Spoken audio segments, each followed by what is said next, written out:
I am tired of watching air pollution in the news every damn year. So, I asked multiple medical experts about Delhi's air, read dozens of reports, analyzed 5 years of pollution data, and spent close to 200 hours learning about Delhi's air pollution. And you know what? It's frustrating to see how this story of toxic air remains hidden in medical reports, satellite images, and in the lungs of Delhi's residents. Hi, I'm Anmay, and this is Beyond AQI. And in the next 10 minutes, we're exposing the scale of this problem with a detailed breakdown of pollution sources and finally its impact on your health. And trust me, the findings will absolutely shock you. Before we proceed any further, hit that subscribe button for decoding the air around you beyond AQI क्योंकि हम हवा को बहुत seriously लेते हैं. Let's start with the scale of the air pollution problem. So here's a wild thought. What if the air outside your house was so bad that every breath felt like you just lit a cigarette? While some cities enjoy a white Christmas, what we get is a grey November. And just to set the scene, Delhi isn't just the most polluted major city in India, it's the most polluted capital in the entire world. Delhi ki chaur dekh rahe ho? That's one ranking nobody wants to win. According to the World Air Quality Report 2024, Delhi's annual PM 2.5 levels reached 92.7 micrograms per meter cube. That's nearly 20 times dirtier than what the WHO considers acceptable. So, what's the government actually doing about all of this? Back in 2009, India set its air rule book. And these rules, let's just say they're a bit on the chill side. While the World Health Organization says PM 2.5 should be below 5, we're out here saying, how about 40? On paper, we've got plenty of effort. Policies, action plans, and agencies stacked up like all those WhatsApp messages from your family group. There's the National Green Tribunal, Graded Response Action Plan, and piles of guidelines. But ask any Delhiite, are these rules winning the match? The scoreboard says otherwise. Even when we roll out stricter emission norms, remember BS6? It's a lot like a New Year's resolution. You start with a bang, but check back in a few months and nothing much has changed. Often, the only time you see real action is after the air turns grey and your phone explodes with emergency alerts. But here's the kicker. Almost every new notification comes when the city is already gasping for fresh air, not before. It's also why the same conversation repeats every winter. You know it, I know it. And that brings us to the big question. If the rules aren't being followed, who's actually behind the mess? So let's stop playing the blame game and break it down by the numbers. Because only when you know who's polluting, can you figure out what to fix. We'll break down Delhi's air pollution. And to join us, we have Akash, an air enthusiast.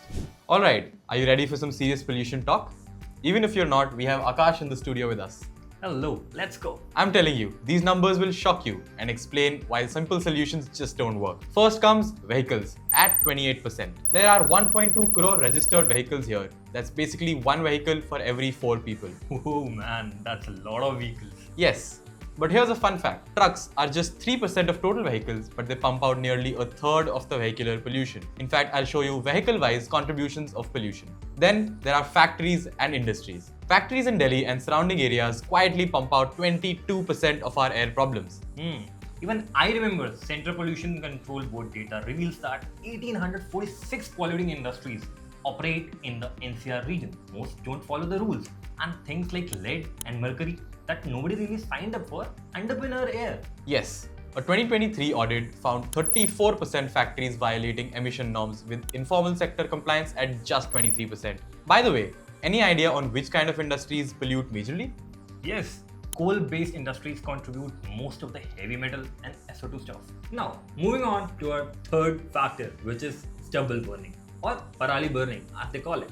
Yes, once a year, Punjab and Haryana set their fields on fire and Delhi gets invited to the pollution party. NASA's MODIS satellite data reveals that over 74,000 active fire points exist across the states during the 2023 burning season, releasing approximately 2.1 million tons of particulate matter. Whoa, this must be a time when suddenly all the air purifiers are sold out, right? Yes, doctors call this period respiratory emergency season. Stubble burning contributes to 18% pollution annually. During the peak season, this number goes to 45% of total pollution. Alright, now moving to our fourth factor, which is construction and dust. Being in Delhi, walking through construction sites feels like walking through a giant storm. Exactly. PM10 goes off the charts, especially near construction sites. Construction dust is very heavy on silica, and its exposure can cause silicosis for workers and coughing for the rest of us. Delhi's rapid urbanization comes at a cost. 17% of all the air pollution comes from construction and road dust. But this breaks down into specific activities. Here we come to our second last, which is our home sweet home. Homes. I mean, what do you think are we exactly doing in our homes to cause pollution? Lighting agarbattis, fumes for cooking, and let's not forget about the firecrackers, regardless of the ban. Really, I'm sure then cigarettes would be also part of this. Correct. Delhi's pollution isn't just about the big industries. Lighting up diyas, mosquito coils, burning kitchen waste, or a little festival firework action adds up, especially in the less affluent areas where old cooking methods like wood burning is still prevalent. Alright, here comes the last one, power plant and waste burning. Got a landfill nearby? Congrats, you're inhaling some of it. From the remaining 7%, 4% comes from power plants and the remaining 3% comes from waste burning. That's crazy. You know what? I'm gonna go get some masks to stay safe and live a long, healthy life.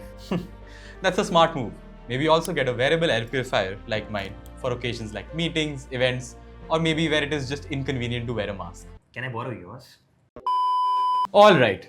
So here's something you don't see in news debates about pollution because sometimes it comes from thousands of kilometers away. La Nina. Sounds fancy, right? But no, it's just the Pacific Ocean messing with us. Here's what happens. Every few years, the water in the Pacific Ocean near South America turns colder than usual. That's La Nina. You'll think, cooler ocean, maybe the winters will be cuter this year, right?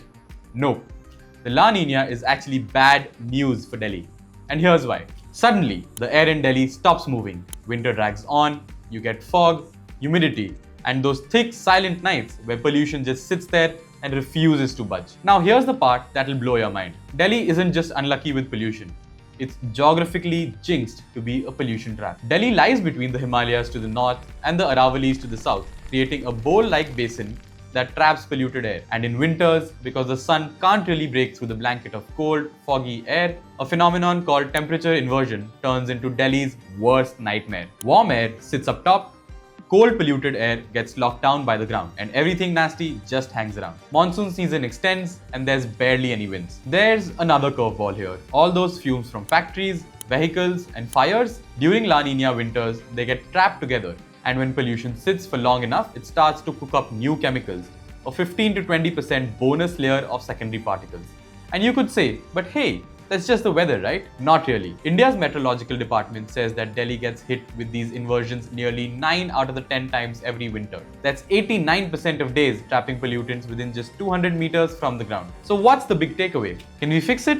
Yes, but it'll take a complete overhaul. Electric cars, cleaner industries, changing farm practices, and controlling dust. Not just banning stubble burning or reducing cars. Everything, everywhere, all at once. If this video gets 100 fix air comments, we'll create a second part to this video explaining the health impact of Delhi's air on you and your family, and quick hacks that you could use in your daily life to overcome the pollution epidemic. Also, don't forget to hit the subscribe button so that the next time somebody blames the weather or traffic or whatever, you know exactly what's hurting Delhi's air.